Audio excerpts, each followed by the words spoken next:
Welcome back to the Warts and All podcast. We've had a little break and now we are refreshed and ready to go again.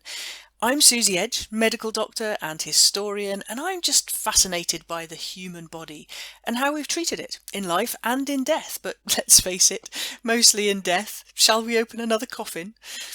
Today is the launch of the Warts and All History Club.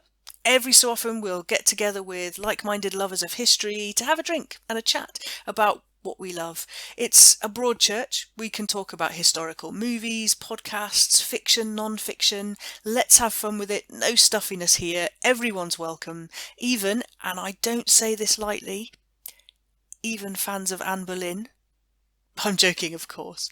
I've also been writing some of the regular episodes for future editions, so keep an eye out for them. I want to say a huge thank you and a shout out, send a big hug to my newest patron over on patreon.com. April UD, I'm always so excited when I see there's new support there. Thank you so much. I owe you a t-shirt, so I will be in touch and we'll get that sorted. You can have a look at the t-shirts actually on my merch site, which is merchantsofspirit.com.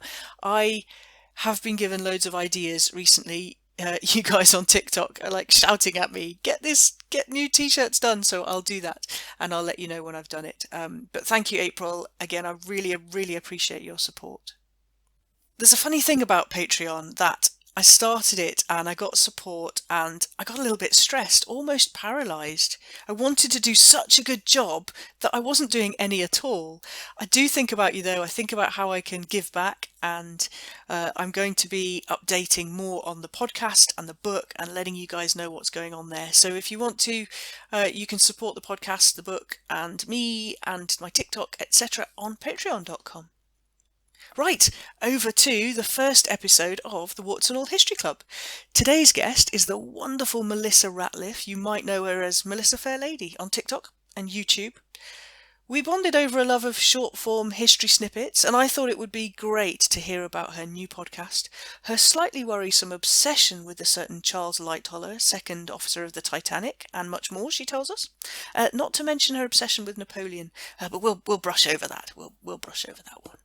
Melissa was born and raised in Kentucky in the US and now lives in Florida, where she works as a journalist, digital producer, think newspaper writer who also does social media. And she does some on-air segments as well, which means she's really good at keeping it going. Honestly, there's no ums and ahs. When I edited this, no sharp intakes of breath like me. I just listened to her wonderful chat for so long, and there's an occasional snippet of me saying something daft in there. But thank you, it was brilliant. She taught English in France for about a year and a half, and then during the pandemic, new house, new move, she started making TikTok videos, and one in particular about Charles Lightoller was a hit, and so many people were interested, and now she has a podcast and really popular on TikTok. I'm so excited to speak to her. I'll be back at the end with some news about what's next from Warts and All and how you can get in touch. See you there. So Melissa, welcome to the Warts and All podcast. Thanks so much for joining me. Thank you for having me, Susie. It's a pleasure. I think we've been talking kind of on and off about doing something like this for ages, and it started off with a talk about Napoleon's death, I think. Yes, I am a Napoleon fangirl. This is where I found out that I think your husband was a huge Wellington fan, so I don't know that we should ever meet, but no, it's fine. But yes, I adore Napoleon. I have a background in French history, French language and history, and personal favorite, but I love all history, pretty much all of it. But yes, and I do have the Napoleon hoodie with regalia. That is a personal favorite, and yes, I do wear it in public sometimes. Well, in that case, you win, because we don't have any Wellington outfits. I don't know that Wellington had a particular style. No, I don't think so. I don't think you could really pick pictures out of him really well, unless you kind of recognise him or the big nose or whatever. It's not. I only picture him as Christopher Plummer from from Waterloo. So that's kind of my image of him. But other than that, I have no clue what he looks like. I'm totally with you there. We've already talked before we started recording about Kenneth More and Leonardo DiCaprio, so throw in Christopher Plummer as well. Why not? Let's throw him in there. Why not? White, I was going to say, seeing as this is the Warts and All History Club, bring a drink.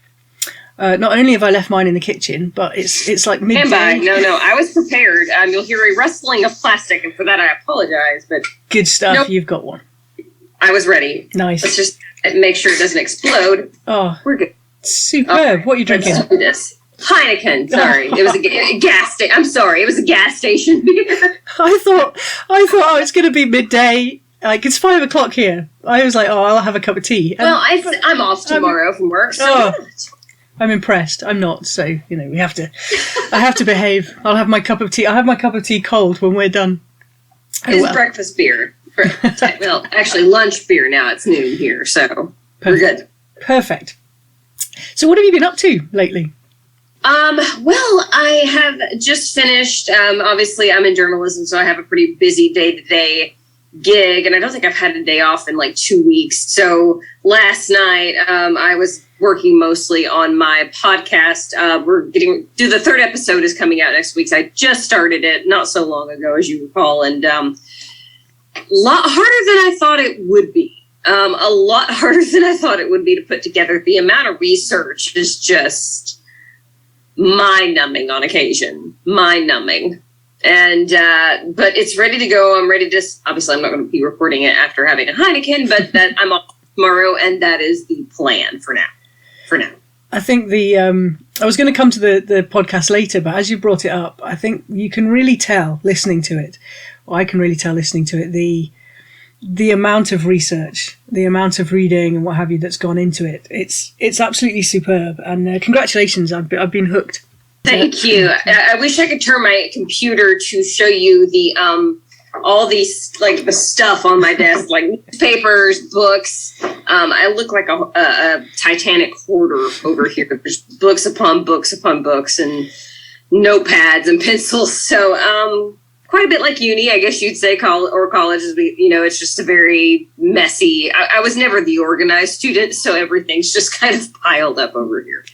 But yes, the subject, it's been so much fun, and it's embarrassing to say, but I shall miss him when we're done, because it's been a fun ride with Charles Lightoller. But we'll get into him later, as you said. Well, no, let's go there now. How did it all start? Can go there now. Let's do it. How did it all start? Let's do it. My introduction to Charles Lightoller came as a child. I was very young, got into a Titanic phase, but I didn't know his entire life story. And then one day I'm on a road trip for work, and I'm listening to this other podcast that's called Time Suck. He does a lot of history topics. He was doing the Titanic, and he mentions like the host name is Dan Cummins, and he mentions like 3 or 4 sentences about, he's like, Lightoller survives by standing on a boat. And then he goes on to say, and he just like gives this whole speech about his role at Dunkirk. And I'm like, what? How have I never heard this story? So the first thing I did when I got where I was going is obviously pull up Wikipedia, read this man's article, and like my mouth dropped open, because I was like, how have I never heard this story? This is a story, and we know A Night to Remember, of course, but I had seen it when I was a kid and didn't remember. And it was just the most fascinating story of survival that I had ever heard. It was like the ship, to use the term the kids use, yeeted him back out of the ocean as it was sinking, and then he just goes on to become a war hero and have this incredible life. And I was like, well, that is... Somebody had some guardian angels or some good juju. I don't know what it was, but he led such a fascinating life. And I made a TikTok about it. That TikTok went viral. I think it has like 2.4 million views now or something like that. I checked it the other day, and it was just an insane amount of people who wanted to hear this story, and I started learning everything I could about him. Everything. It is an incredible story. When I was watching A Night to Remember the other day, in preparation to have a chat to you, Lightoller's on the rescue boat, and he's doing his thing where he was keeping it steady for hours, waiting for rescue. And at that point, he'd been in the water. Mr. Edge said, "Did he survive?" And I was like, "Oh, yes." Oh, yeah, he did. Let me tell you. But of course, I've not heard the third installment yet of your version of the story. And what an incredible life. I'm not surprised at all that you've picked up on it and run with it for the podcast. if a cat was a human, a cat would be Lightoller, because Titanic was not his first brush with almost getting killed. I talk about it in the first episode. I didn't even get to the Titanic until the second episode, because there were so many incidents of this man just like literally nearly dying and then just popping up like, oh, I'm fine. Okay. Well, and he brushes it off and goes back to sea. Now this, we of course covered the Titanic in the second episode, and now I'm in the third, where he becomes this sort of hero during World War I. And this will all, of course, culminate with World War II. And this man, I was like, he cannot be killed. I don't know what kind of, if he's had his spinach for breakfast or what, he is just, he would bounce back every single time, and it's fascinating. So I know that A Night to Remember was based on the book that was written, which was based on autobiographies, which was then copied again for the Titanic movie in 1997. But Lightoller himself, why do you think that his story isn't as well known? Because I think, a biopic of just him throughout the years would just be incredible. I would love to see a biopic. I think it would be very, very long because there's a lot to cover. Walter Lord, who wrote A Night to Remember, never actually met Charles Lightoller. He did talk to Sylvia, so he's kind of going from that angle. And Lightoller did write his own book. He has an autobiography, and he's a sailor, and I've already, as a copy editor, journalist, been finding typos, and I'm like, Lights, you needed to copy it. So Lord was getting this version from Sylvia and from court records. It's one of the more, famous books about the shipwreck, but there are some inaccuracies in it that we learned later on. And there was another BBC journalist who was fantastically interested in him, but I don't think he's well known, because I feel like the generation that did know him has kind of passed on. And then Titanic became framed, and don't get me wrong, I love Leo, but it became framed as the Leonardo DiCaprio, Kate Winslet love story, fictional as it may be. But typical James Cameron style, add a love story on and make billions. And we can talk about how basically it is A Night to Remember with a stronger love story in the middle. Also, Cameron kind of did him a little dirty, I think, in terms of Lightoller made some serious mistakes that night, underloading lifeboats being the main one. And seems to only show him as, one, out of control, and two, with the mistakes he's made. And that whole incident, I think it's easy to judge not knowing what we would do in some sort of a panicked situation. But that's all you saw of him. I think maybe he's in the 97 for maybe 10 minutes on screen, 10 to 15. Whereas he's more the focus, almost main character of A Night to Remember. So you see the mistakes, but you also see the heroism.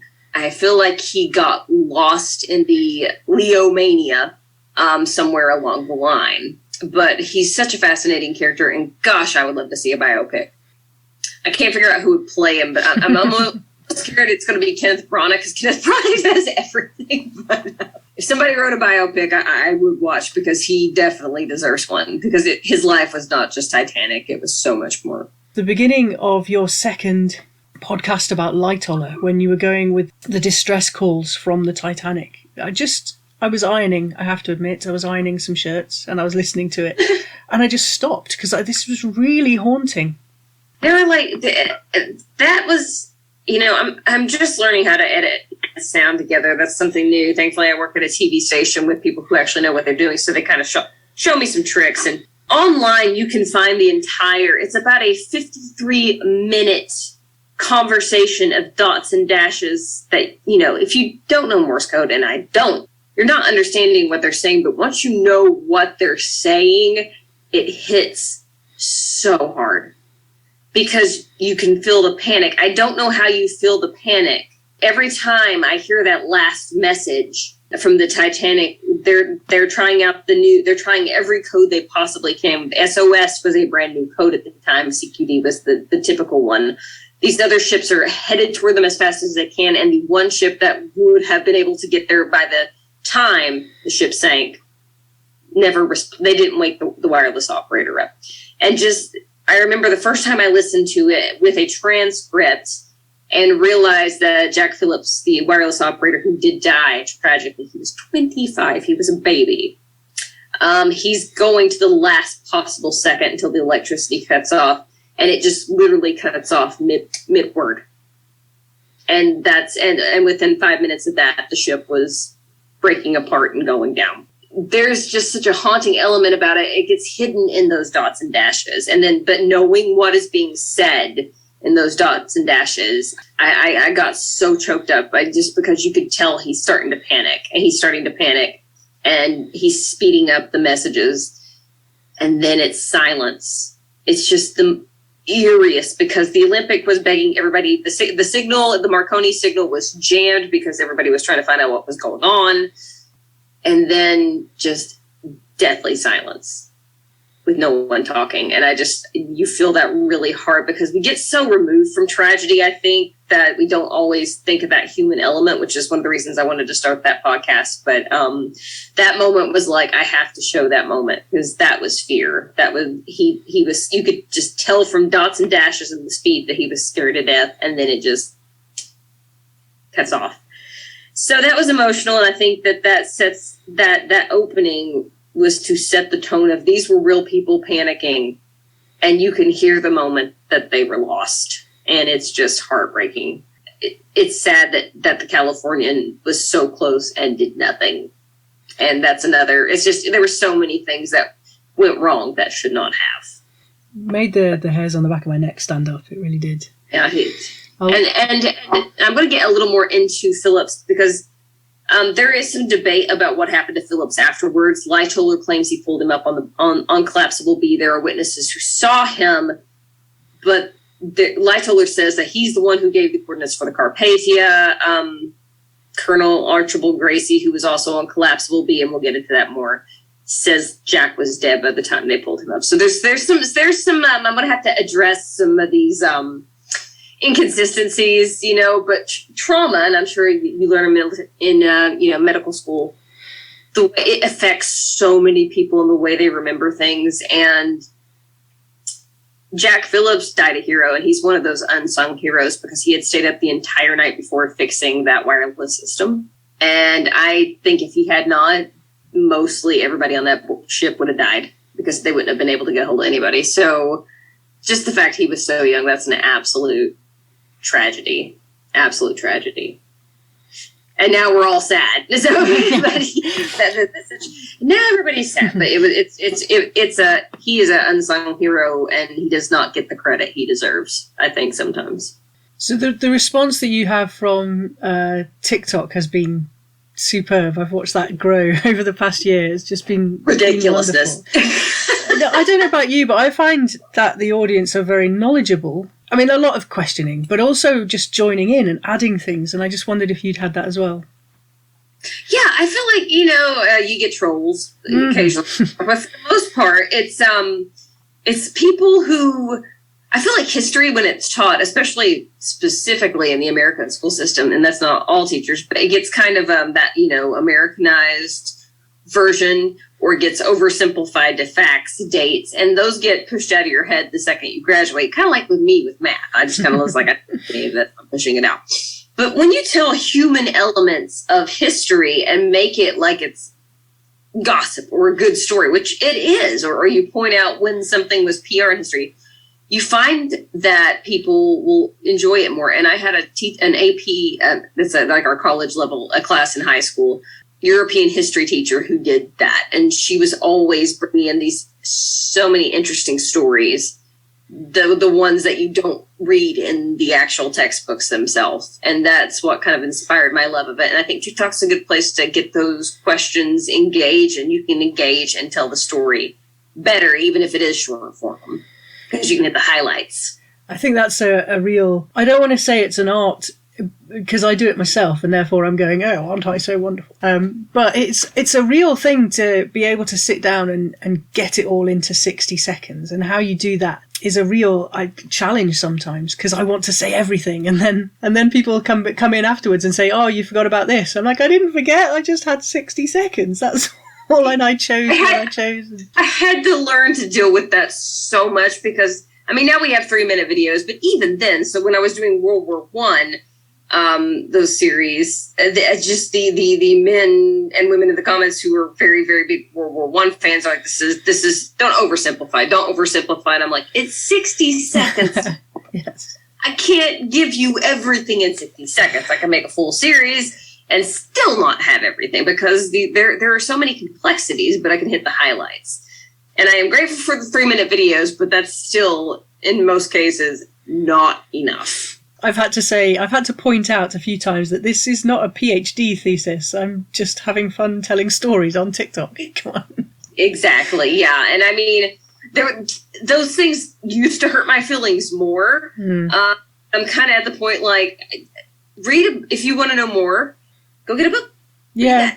Yeah. I'm at that point now. Yeah, like this is an introduction. This is a bit of chat if you're interested. I can't but then some people come on and they'll put like essays in the comments. And I'm like, it's wonderful. Thanks. Make your own videos. Come on, guys, join in. And it's 9 times out of 10 the ones coming after you, the ones who have no content at all. So it's like, at first it really hurt my feelings, because I can't be sensitive. But after a while, I was just like, go read a book. I actually had an American man argue with me about William Wallace and Braveheart because I said Braveheart is not historically accurate, which we all know. Very very much inaccurate. And he tried to tell me I was wrong and that I should read a book. So I actually went online because I was just super petty and had the time that day and just went down the list of things that were wrong in the movie with sources cited. He ended up blocking me, but it was very satisfying. I felt so empowered by that conversation. It's the phrase "go do your research," which just it makes me laugh. I just hate that. Yeah, especially read a book. Yeah, and people arguing with me about anatomy and what have you, and I'm like, you're a literal doctor. Okay, like. I don't know. And I questioned the ethics. I was talking about the Carpathia because at one point when they were bringing the Titanic survivors back, I called out some journalistic ethics because there were journalists sneaking on the Carpathia from a steamer boat to pose as passengers to get information. And I called that unethical. And somebody came at me about the ethics of journalism and how journalists should do. And I'm like, you do know what I do for a living, right? Right. And then that was, but there's a lot of that. But, that, even though you can have 100 positive comments and one throws you off, but really the positivity and the community that's on the history talk, as I call it, the history TikTok zone, is actually quite lovely. And it's been such a great resource, especially during this pandemic, which is why I jumped on this app in the first place. I was bored. I'm the same, and I've definitely found that. It's been more positive than negative, more positive than anything else. And the people that I've met and I'm actually quite shy. I find it quite strange when people, we've gotten to talking about TikTok and history talk, and that's grand because I knew we would eventually. But I find it quite strange when people then try and join me as a friend on Facebook and stuff like that. And it's just I'm a little bit shy, and I maybe don't come across like that on my TikToks, but I am, and I find it very. On the one hand, it's just really nice that people want to connect, and and that's been great, and this enabled this as well. This getting together that we've been able to do. It's fab. Yeah, I've only had a few people reach out to me on Facebook. I think mostly because my last name is not on my profile, but I think people are geniuses, figured out. I don't mind it so much unless they're like, they seem to be serial killers or anything like that. But for the most part, like the community, I've connected with so many, you and a couple of Jake, I think his name is Jake Trooper, and a couple other people on that app. And that's developed into this huge camaraderie. And we have such a good time on TikTok. And now that's carried over to other apps. And I very much enjoy that camaraderie. I think we need to go back to the movies because I'm dying to ask you which one's your favourite. I think we're allowed to have feelings for Leonardo DiCaprio at the moment. Just bearing in mind that I grew up on war movies, so The Longest Day and The Battle of Britain, and therefore lean more towards Kenneth More. But what do you think? So if you had asked me at 13, I would have laughed at you and said, of course, 97 with Leo.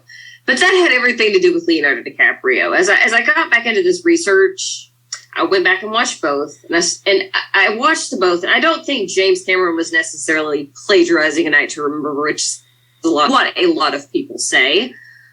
But I think it is A Night to Remember with a love story. And then I went back and watched A Night to Remember, and it's so beautifully told, because in a sense it's showing the scale of the tragedy, whereas Cameron's version, which I do adore, is basically showing that all these deaths are it's a statistic, like 1,000, 2,000 deaths. It's a statistic, and one is a tragedy because you're watching the death of, spoilers to anyone who has not. I've realized that A Night to Remember is more focused on the scope and the scale of the tragedy, showing you like all these people, these strangers you don't know. And Titanic 1997 is that idea that all these deaths were statistics and the death of Leonardo DiCaprio was the tragedy, versus where you're seeing this absolute carnage and the survivors who are having to deal with it. As well as that wonderfully executed, cinematography and the way you feel. I felt more panic watching A Night to Remember than I did with Titanic. So despite my love of Leo, A Night to Remember is the better movie. I think it's the better movie. I think by that. I think I have to agree with you there. I was just riveted. And when you're watching a movie and you're in a room or the theatre or whatever, and then you forget that you're there, and then something happens and you're like, oh, hang on, I was watching a movie, and you're just lost in it. And I was absolutely lost in it because it was haunting. What it does, talking about 97 Titanic because of Leo and all the rest of it, what it does, and this circles back to the TikToks and what we were saying about TikToks, is it introduces people to these things. And however much of a love story it was, and people were like, more about the Titanic, less about love story, however much of that there was, it got people into reading about it and learning about it, and that can only be a good thing. Yeah, it can be. I think it was fantastic the way it inspired, because I feel like I said, every kid went through a Titanic phase once they learned the story. I feel like it's a universal experience almost. Mm-hmm. But I do think Cameron did a lot of things really well in that movie, and he had these strategically placed characters. He kept a lot of the conversations the same. And I keep seeing so many film buffs on YouTube say, well, this is clearly plagiarism from A Night to Remember, but it's really not, because a lot of those things come from the inquiries that happen later. The American inquiry and the British inquiry and other legal lawsuits, that sort of thing.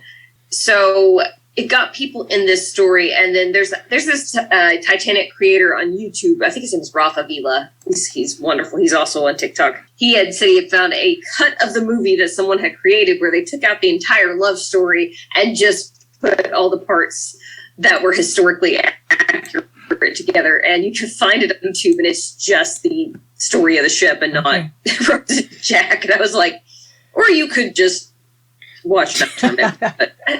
Cameron's movie's beautiful. I love it. It is an absolute masterpiece, and no argument there. But I don't think it captures the scale of the tragedy. It's more accurate in its breakup and depiction, the depiction of the breakup of the ship, but we didn't know. No, we've learned that since, of course, how it's... We had no idea. And part of that was Charles Lightoller's fault, because he was underwater when the break happened, and he popped back up. He's like, I saw the stern go down in one piece. So everybody believed him, and he was a stubborn man and would not, recant or admit he was wrong, as that, that happens sometimes. And then now we know, because the wreck was discovered in, I think, was that 86? I could be wrong. I'll have to double check. But yeah, it was discovered in the 80s, and we learned that Lightoller was in fact wrong about the breakup of the ship. Yeah, in terms of tragedy, Night to Remember, by far and away, is the better one to watch to understand that scale. So I made a little bit of a connection because of Titanic, or the Titanic rather, because I went to Aberdeen one day. And I'm not far from Aberdeen. And I went in and I went and found the grave of Robert Hitchens, who was the helmsman on the Titanic when it hit. And there was a lot of controversy about him. And I made a wee video just saying, you're not forgotten, because what he went through afterwards was awful. He became an alcoholic and lost his wife. And when I did that, when I made the little tribute video and said, here's his grave, and his granddaughter, I think it is, Sally Nielsen, got in touch and said, oh, yeah, we put that there. And so I've made a connection with her, and it's absolutely fabulous. It's wonderful. Yeah. Yeah. I always felt terrible for him. I knew there had been I saw a Guardian article a couple months ago in which Lightoller's surviving granddaughter, she's an author, I think her name is Louise Patton, she was saying that they covered for him because the steering system was a reverse steering engine that if you wanted to go starboard, you'd have to turn port. I feel like that's been debunked frequently. I feel like most of the Titanic conspiracies have been debunked very easily. He had such an awful life. You were absolutely correct. After that, he was guilt-ridden. A lot of these articles, those conspiracies say Lightoller was trying to protect him by lying, but I don't think that was the case. And at any point, I think it's all moot because they were going so fast, no matter which way they turned, they still would have gone down because the watertight compartments were only meant to hold for 2 full compartments. And they were going so fast that it immediately almost filled up 6 watertight compartments. So they were doomed, no matter which way they went. And I hate that he had to carry that blame with him. And that's actually the same with Harold Bride, too, because Harold Bride was the junior wireless operator, alongside Jack Phillips. I just learned that he and Lightoller had a feud after the fact. I was like, oh, okay, found that out yesterday, but I'll talk about that in the 3rd episode of the podcast. But Bride would not talk about the Titanic anymore after that. He had very bad frostbite. He was also on top of Collapsible B. That's the overturned lifeboat where Lightoller saved 30 people that night. And the first thing he did, even though he could not walk, was asked to be carried to the Marconi room so he could start letting Jack's family know that he was deceased and other family members letting them know that they were alive. But after that, he had severe issues and eventually quit and became a pharmacist chemist. Like he started working at in a pharmacy after that, or a medical sales rep. He just got out of the sea altogether because he was so traumatized. He refused to speak about the Titanic after that. He would not do it. So a lot of the survivors carried a lot of guilt, and that's devastating because it was a perfect storm of events that just led to this happening. It's, arrogance and things, mechanical engineering failures, but at the same time, something like that almost had to happen for the changes to be made that save lives now. It's terrible, but the Titanic's the reason we have boat drills every time anybody goes on a cruise. It's the reason wireless rooms are staffed 24 hours a day. So I'm not trying. It's hard to make a positive spin out of the death, 1,500 people, but in that sense, it changed maritime travel for the better.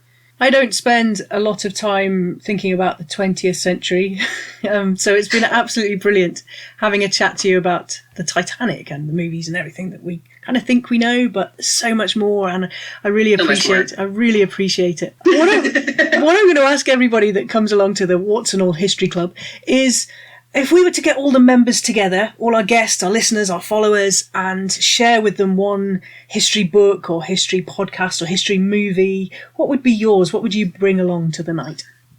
Well, I have some weird taste in podcasts, and I'll give you 2 podcasts if you like funny and one if you like more serious. So for humor, I enjoy the Dollop. There is also the Dollop UK, in which they like a dollop of cream. Okay. The Dollop.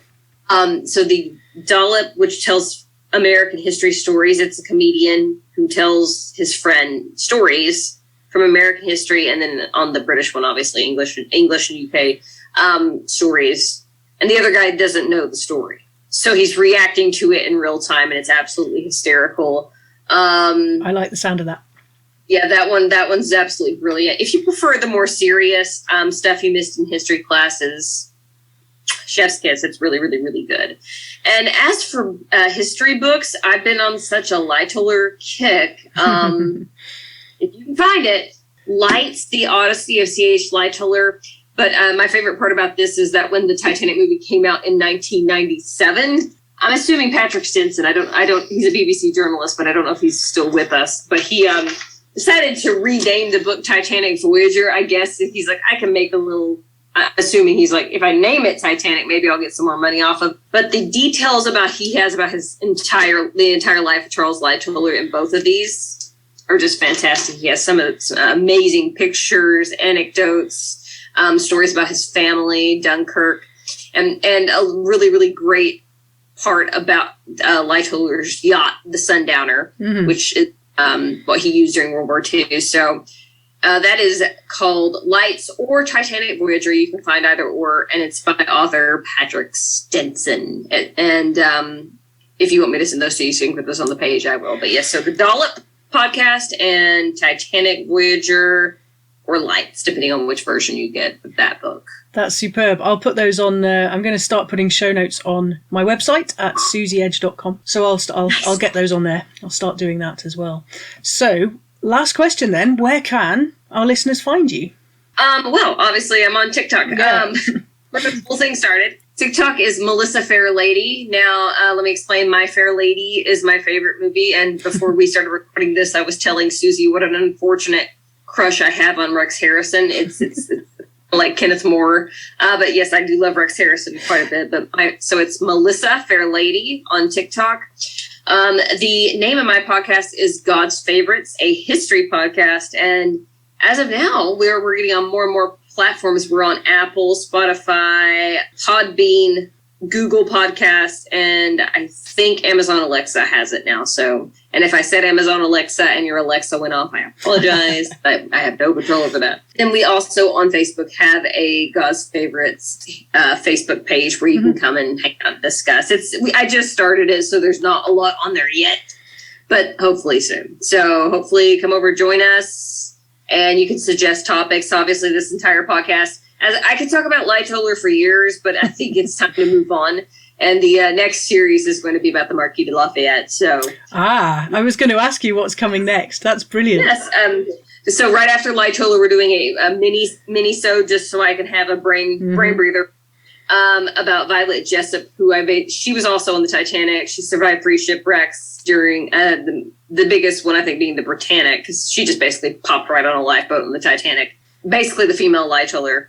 So there will be a mini-sode about her after Lightoller, and then after that, yes, Marquis de Lafayette up next. And I'm excited about that one as well. I'm so looking forward to that. Thank you so much. Thanks again to Melissa, and thanks to you for listening to the Warts and All podcast. Up next, we're going to talk about the good old British execution. You guys are as gory as I am, so that's one to look forward to. I've had a request as well to make a podcast about the Black Death. How could I refuse? So I'm going to go away and write that one as well. In the meantime, you can find me on TikTok at Susie Edge, on Instagram at Suze.edge, on TikTok at Susie Edge. I'm going to put the show notes and updates on the blog at susieedge.com, where you can find all the other links like Patreon and my store at merchantsofspirit.com. Thanks again. See you in my smartphone, guys. Bye for now.